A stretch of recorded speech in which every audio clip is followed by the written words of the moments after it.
The countdown begins to India's new president, polling for the presidential election. Draupadi Murmur India राष्ट्रपति സ്ഥാനാർത്ഥിയാകും. Yashwant Sinha राष्ट्रपति उम्मीदवार के तौर पर उतारा. कौन बनेगा राष्ट्रपति जी? India is electing its 16th president on July 18th. The whole country is waiting to know who is going to be next. But who elects the president? Surely it's not us, the common people involved in the process, at least not directly. The process of electing the president is a little complicated, and unsurprisingly, there's math involved in the process.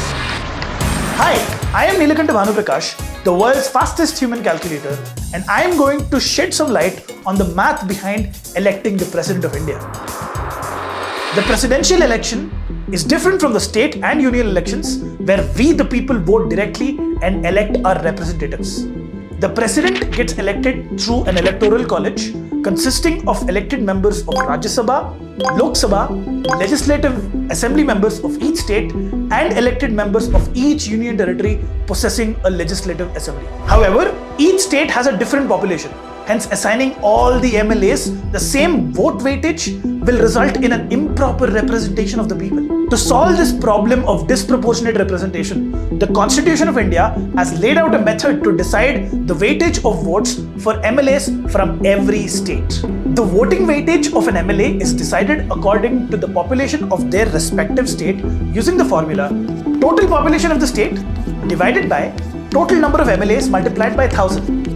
Let's consider the state of Karnataka. The total population of the state according to the 1971 census is 2,92,99,014. The total MLAs currently is 224. Wondering why the census data of 1971 is used? You'll find that at the end of the video.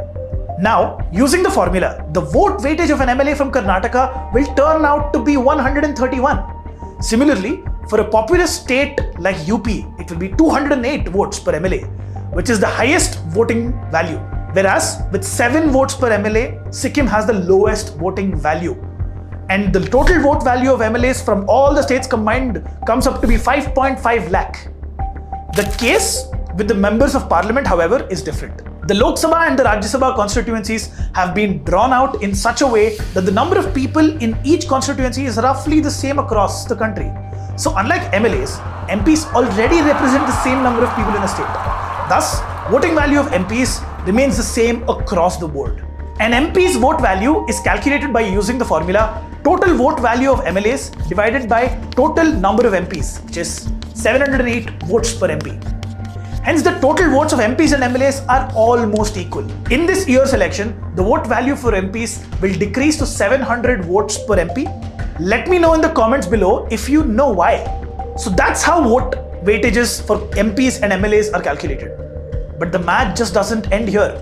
It extends to voting procedure too. The vote of each member is a single transferable vote, and each elector can give their preferences among the total pool of candidates for the president. After the day of the elections, the returning officer, who is the Secretary General of Rajya Sabha, calculates the total value of votes polled by each candidate. The total number of valid votes is counted, according to which the winner is decided. For example, if the total valid votes is 10,000, the winner should have at least 5,001 votes.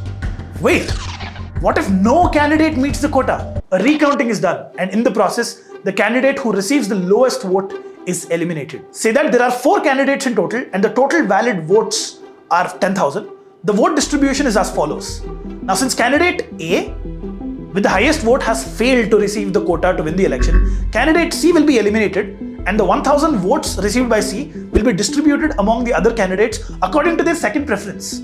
Say out of 1,000 votes, 500 goes to candidate B, which is the second preference, and 400 of the second preferences go to candidate D, and 100 go to candidate A.